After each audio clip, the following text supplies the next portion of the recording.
Turning now to NBC5 investigates a recent federal judge's order that called for the release of more than 600 ICE detainees has been delayed as the federal government is trying to appeal that. But tracking down where those detainees have been held has been more challenging.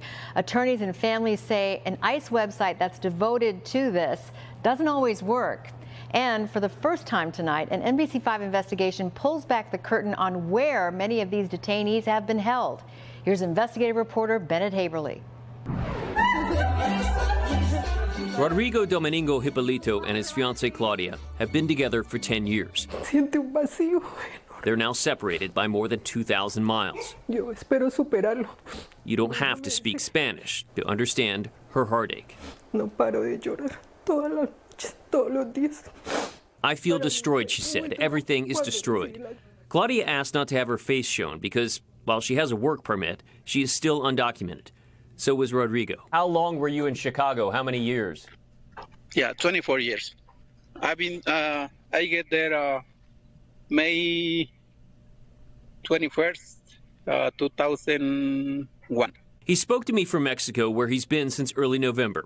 Aside from a 2011 traffic case where he pleaded guilty to driving on a suspended license, he has no criminal history. ICE itself deemed him to be a low risk to public safety on this list of more than 600 ICE detainees, who a federal judge ruled earlier this month should be released from ICE custody because their warrantless arrests violated a 2022 consent decree, which came to be after a lawsuit alleged that ICE agents were making vehicle stops and arrests without probable cause.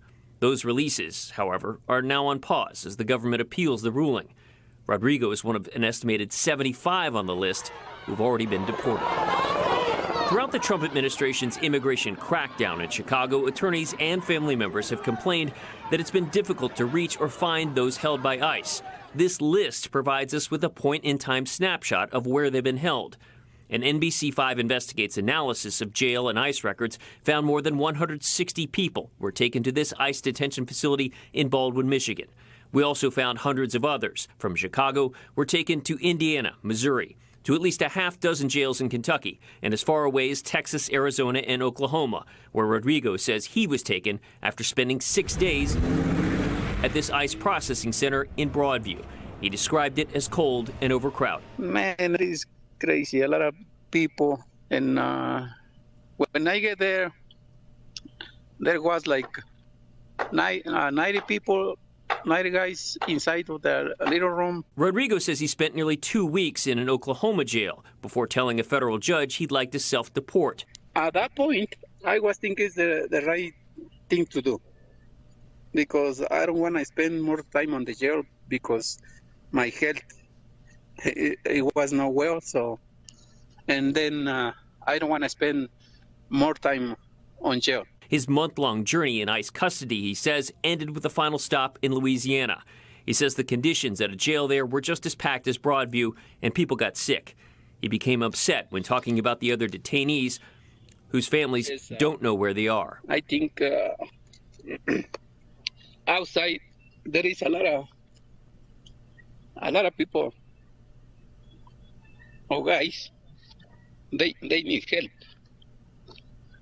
Because inside, a lot of people, they never know if their family knows they are inside. Y yo espero que se puedan cumplir, que él pueda volver. I hope he can return, she said. The Trump administration's immigration crackdown in Chicago netted more than 3,300 arrests.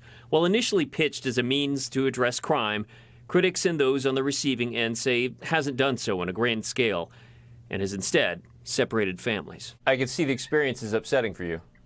Yeah, man. It's hard because 24 years living there, so now it's a new beginning.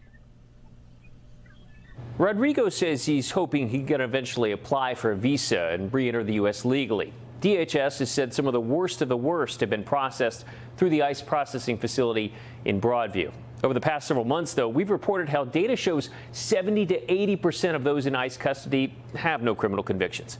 Attorneys representing those 600 detainees will be back in court next week, arguing for their release. Bennett Haeberle, NBC5 Investigates.